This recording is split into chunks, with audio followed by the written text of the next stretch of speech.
Today we are going to do a little quick mini tutorial on how to do baby crow. So baby crow is a lot like regular crow, but you're way closer to the ground and down on your forearm. So this is a nice arm balance to get to work on if you're a little wrist injured, if you can't quite find the balance. My opinion, maybe it's a little bit harder throughout the torso and in the back, but it's a really nice one to work on to help build strength for a lot of other arm balances. So we're going to do a little bit of work, get the body ready, and then I will break down the posture for you. All right, let's start with working a little bit of the shoulders, the core, and find our forearm plank. So bring your arms down onto the ground, and you want them to be shoulders width. So you'll know they're shoulders width. Reach over, grab opposite elbow, and then arms flat back down, and that should be shoulders width. You can interlace the hands if you need to, but I'd much rather you put your hands down flat. That's the more traditional posture. You can grip the ground this way, and you're using the strength of your pecs, your lats, your delts to squeeze the shoulders and the elbows towards each other rather than this little bit of a cheat by interlacing the hands. So if you can, challenge yourself, palms down flat. Let's find that forearm plank, step back. Now what's important here is that we press through the upper back. We have to round through the shoulder blades, protracting them. Spread the muscles across your back, pull your low belly in, maybe shifting forward a little bit so that the heels are over the balls of the toes, and just hold it here. Keep pulling belly button towards the spine. Let the back be long, neck neutral. Try not to jack it up or tuck it down, but just keep a nice long neck. Kneecaps are lifted in order to engage the legs. I keep pushing out of the elbows, therefore out of the shoulders, rounding that upper back. Try not to let your hips drop or shoot up. Let's just keep holding it a little longer, getting the muscles fired up, ready to go. All right, now we're gonna move on to this posture, but not for rest. Let's start dipping the hips from side to side. So right hip down, come through center, left hip down, and move just like this from side to side. Still working the shoulders, the upper back, and now also really turning the core on. Sometimes this feels a little bit easier after holding a static posture, something that was not moving. Sometimes movement feels good after that. And if it's a challenge, good, keep working. Kind of rolling over the balls of the toes. I remember when I first started doing this posture, these movements, and it was really, really uncomfortable on the feet. So maybe you need to find some flexibility through the feet. This will certainly help you do it. I promise it does get easier with time as you find your own rhythm. Let's do 10 more, so that's 5 on each side. Halfway. Last 2. Now go ahead and lower the knees, either sitting in Virasana, hero's pose, or you need to stretch out the shoulders, a child's pose, really sink the armpits down. Stretch out through the armpit, through the shoulder. All right, now let's get working into that baby crow. So just like we did when we were in forearm plank, the arms are down, parallel, shoulders width. All right, kind of tuck your toes, send your hips up a little bit, and we're getting to find the posture already right here. As we round the upper back, pull the low belly in, push out of the shoulders. Let's walk the feet in. Walk the feet in as much as you can. And you'll notice the closer the feet get, the more the weight goes into the shoulders. Maybe touching the triceps with the knees. And this is essentially it. Hold it here. Shift forward. If you don't shift forward, we're not really going to take flight. So you have to bring your nose close to the ground. 5 more seconds. Last 2. All right, go ahead and shift back. Shake out the wrists, shake out the shoulders if you need to for a moment. Now we're going to do the same thing, but we're going to work on bringing one knee to tricep. We'll start with the right side. We're going to get that right knee on the right tricep, float those toes up, keep the left foot down, and let's go to it. Bring your forearms down, palms flat, low belly pulls in, shoulders protracted around, or the shoulder blades, sorry. Walk your feet in. Now let's keep that left foot down. Bring your right knee up high on the tricep. Pull it in. Pull that low belly in. Round the upper back. Hold. Now you can flex the foot or point the toe. If you're wanting to find a little more height, point that toe. Lift. Heel towards butt. Keep pressing out of the shoulders, guys. Don't let that go.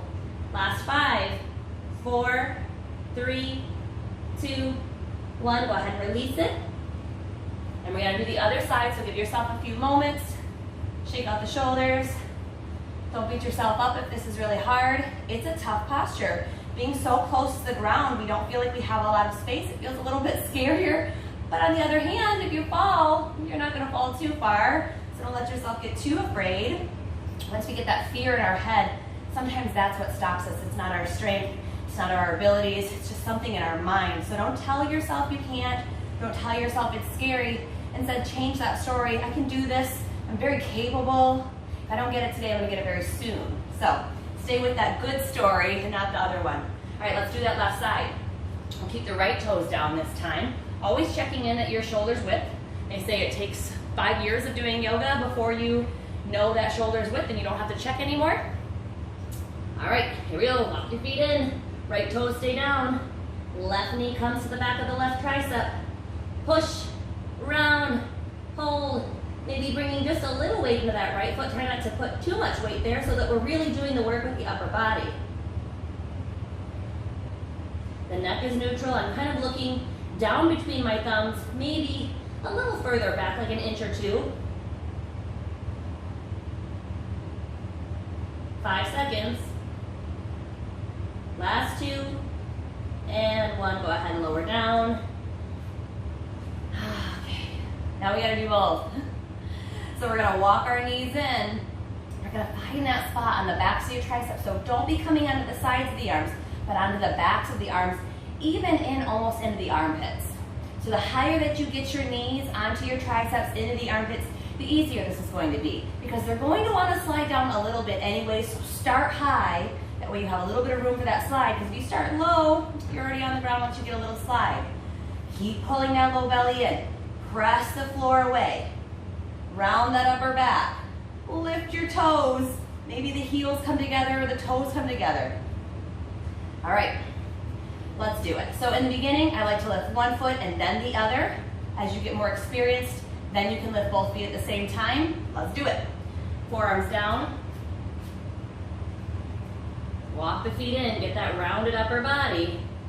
All right, I'm right-sided, so I'm gonna bring my right knee down first, then my left, and float.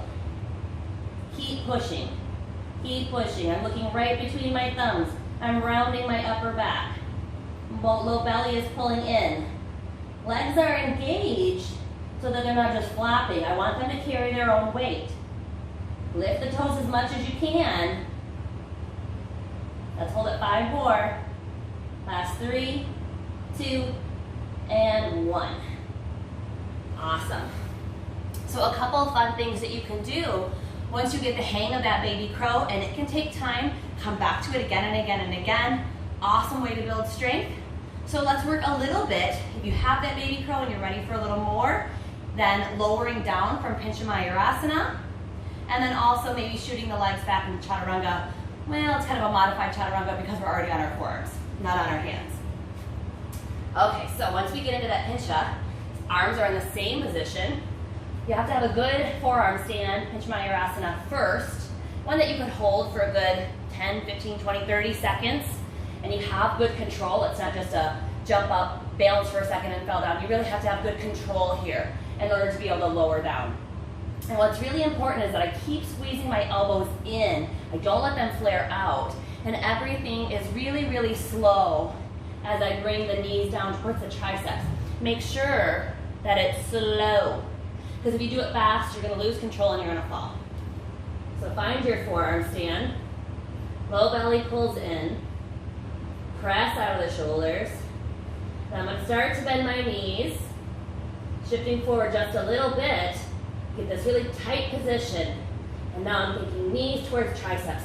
Push out of my hands and out of my elbows. Slowly lowering. Slow, slow, slow.